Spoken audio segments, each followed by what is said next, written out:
describe it as a large Caribbean nation. You can be more specific if you like, but you barely got home Hmm. from Cameroon, enough to turn around, probably wash your socks, and then you headed back out to this other country.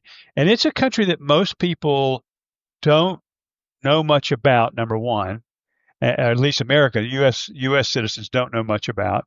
Uh, but there's also a lot happening there spiritually that most of the church is not hearing about. So tell us a little bit about that trip and the level of detail that and Hmm. specificity you're comfortable with. Hmm. Yeah. So I was invited to come and just introduce business as mission. And, the whole aspect of business as mission, which included some tent making, global professional type of thing, because they are already sending people. The church there, I don't know if people know that they're sending people out from that country to other countries as well. And so we talked about that. We talked about what missional business is all about. There were about, I don't know, 35 or 40 that were there. And some of them, probably three-quarters of them would have been pastors of their local churches, and they're not churches like we would see in our countries. In fact, I came away really from that, really understanding more about their, let me call it a missionary heart for where they are. So church planting in that country is not like church planting that we think about it here. In fact, many people who visit only visit the main city. And if you were to visit the churches there, and the worship was amazing, and you'd visit the churches and you say, oh, wow, the church is just flourishing here. And you might think that is exactly the same as what we are experiencing, right? But spending some time and being able to spend a week with these other pastors, they have a missionary heart. Mm. And they're in places where you wouldn't necessarily even see the church building. It's much like, some of the other countries that we're in. You wouldn't see a church building. It's very small, but they have that missionary heart.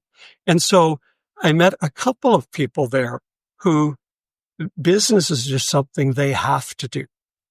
Like they need it to survive. Mhm. And I would say there's one in particular that, I'm going to work with to try to get some kind of a video around telling his story. But it's this great, construction, they're doing, some great cement work, basically. And that's the business, but they're meeting all kinds of people in the community. They're contributing. They're meeting people in the government because they do such quality work. And it's providing for the employees that are there. And this is a fellow who is a pastor of the church because it's got to be both and. It's not either or, right? Mhm. But that was the biggest thing I came away with was just that's a missionary heart, right? And they're there, seeing the kingdom expanded, meeting real needs of people, which employment is a big need in this country. And they're doing what they can, and they're happy about it. That's the other thing.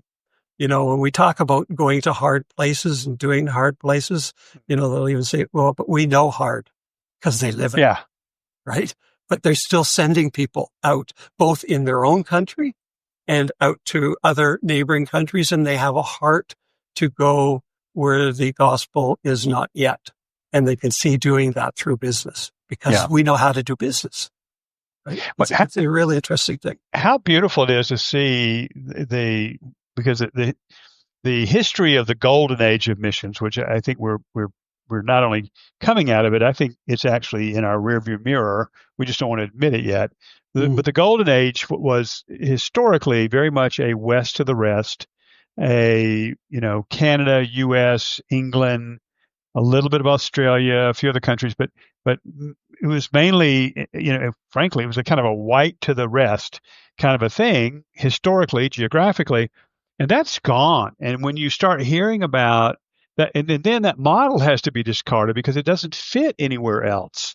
It mhm, fit in the industrialized and very wealthy countries of the UK and Canada and America, the US.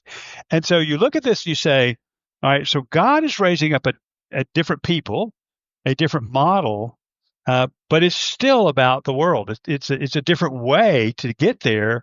I think it's going to be more effective. I think it's going to be more Yes. impactful. Yeah. Yeah. And I think, in the business's mission space, we talk a lot about the quadruple bottom line.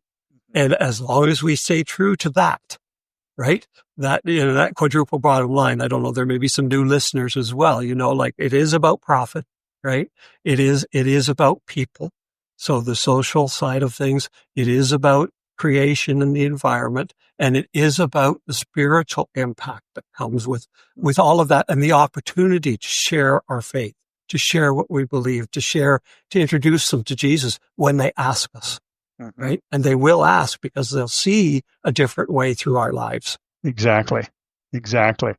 Yeah, and I'm glad you explained that, because we get new listeners all the time, and many of them are new to the business's mission thinking.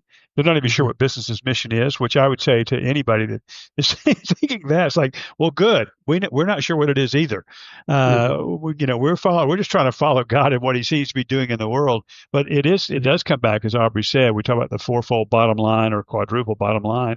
I've heard it, people, profit, planet, and then the fourth P doesn't work for me. So it is the disciple making, the spiritual impact that we're making. But it is a combination of the creation mandate from Genesis 1, the Great Commandment from Matthew, and the Great Commission from later in the last chapter of Matthew. It really is all of that, woven up into a world that gets us out of our church buildings and into the places where the people live, which is exactly what Jesus did. So it's kind of like nothing new here. Yes. It's what the master did, and we're, I think, beginning to wake up to that. Yeah.